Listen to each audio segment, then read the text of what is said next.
So sport has always been part of my life. You know, my father was a volleyball player. He played for the Brazilian championships. He was a world champion. He was an Olympian.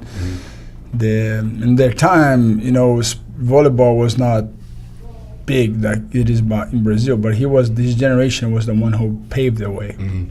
So I remember my dad put me in a lot of different sports, say this sport is good for you to do this sport is going to do this. So he was very smart. And you know, my mom put me to swim.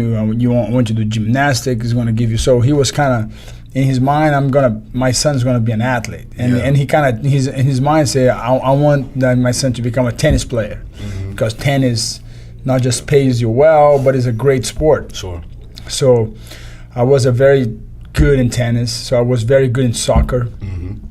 And all my friends, they went to pursue the soccer. They become the best on their position. They play for the Brazilian championship. They become world champion. So I was always introduced into and I remember judo was the martial arts to teach you respect, confidence.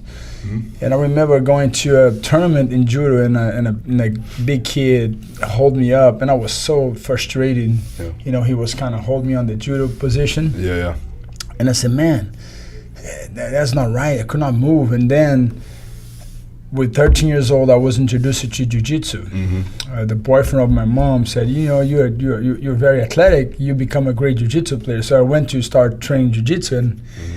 And first, everyone who starts jiu-jitsu is frustration because you go very athletic, but you don't know the moves. And I mean, I started learning, evolving, and I become very good at jiu-jitsu. So at the age of, in 1 year, I became very, very, very good. And I mean, the eyes of Carson Gracie came to me. You know, they brought me to Carson with 13, 14. I was already, you know, and I was doing all this kind of sport, and I was a champion in bicicross, you know, mountain bike. You know, I was a Brazilian champion in all the sports. So I was always traveling around, playing tennis.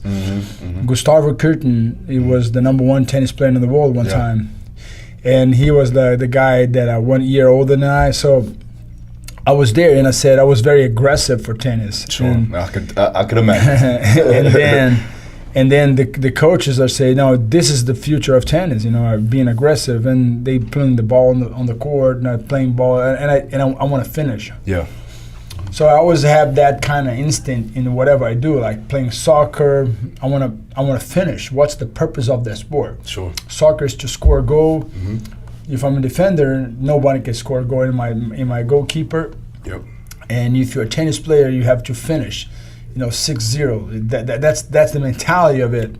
So it was very easy for me to translating, and becomes the fighting, because the fighting I don't need a racket. So my dad was not a wealthy, so I never had access to my dad worked so hard to give me this, that. But tennis, you always need traveling. You need good racket. You need good training.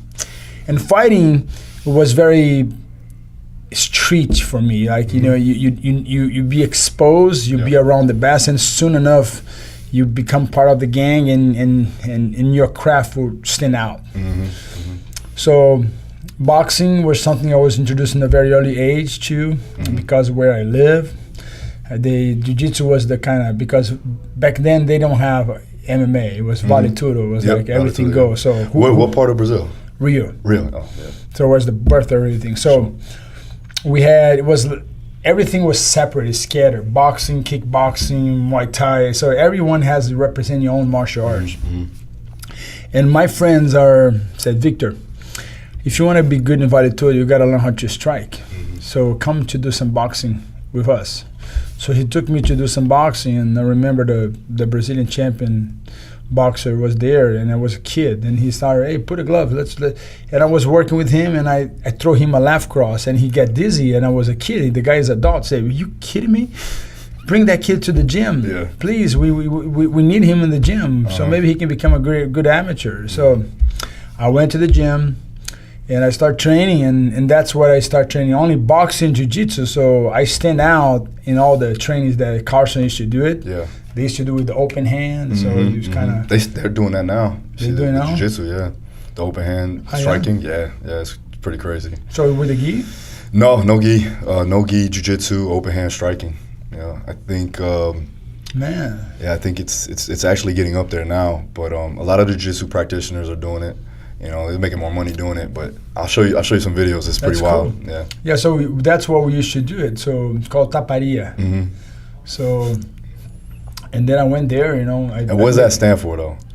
Taparia is like everything palm. open palm. So Makes it's like a whip. So, and that's how I get the attention of Carson. And he said, I want to invest on you. And the whole story short, I came to a trip in Hawaii. I met Lapenda, who was the guy who used to manage Marco Ruas back in the days. And I tried to unite it. Funny because I tried to unite it. And they call me Creonte. They call me traitor because I tried to unite people. Of course, yeah. And people criticize me. Like a Bruce Lee, almost. So I tried to unite Carson with Marco Ruas, and their own Carson students, they kicked Carson out of his own gym, and he has to go back. So it was a big confusion. So I always had a mentality of the future. I always kind of see that I could see the future. Yeah. But people criticize me for that, and I understand it because when you see something and people don't see it, usually people are gonna criticize you. Yeah. They're gonna throw, and then after you don't get credit. Oh no, it wasn't him. So all the Carson students were stupid. They older. They are in their 20s, their 30s, and I was in my 16 years old. I was 15, 16. So imagine with that vision. Yeah. So they had like a lot of jealousy. But I mean, I was a kid. I just want them to prove that I was able to do it. So unfortunately, Carson could not train Marco Ruas for that tournament, and we stayed. I found another guy to become. We split with Lapenda, and John Peters, the movie producer. I met someone who took me to him. I remember. You were what, 17? I was 16, 17. Yeah. So I met him. I remember Liborio came to that meeting. Liborio was very scared to fight MMA, but he was a great jiu-jitsu practitioner. So, he's one of the best students of Carson. And I was very young, but I always had a vision, So, and Liborio knew he was in that meeting before that day. So where we literally signed the contract. He opened the gym. That's when Liborio flew with Conan. Conan was like a student of Carson that people didn't support him that much because he never was in Brazil. So it had a lot of politics. Yeah. And I remember that on that day, John Peters asked Carson, say, what do you want? He said, I said, I wanted to open a gym and I want to fight in UFC. So he was almost buying UFC at that time. I'm glad he didn't buy it. I'm glad that Lorenzo did it. Yeah. But it was good. That's why we stay in LA. And 2 years later, I went to fight in Hawaii.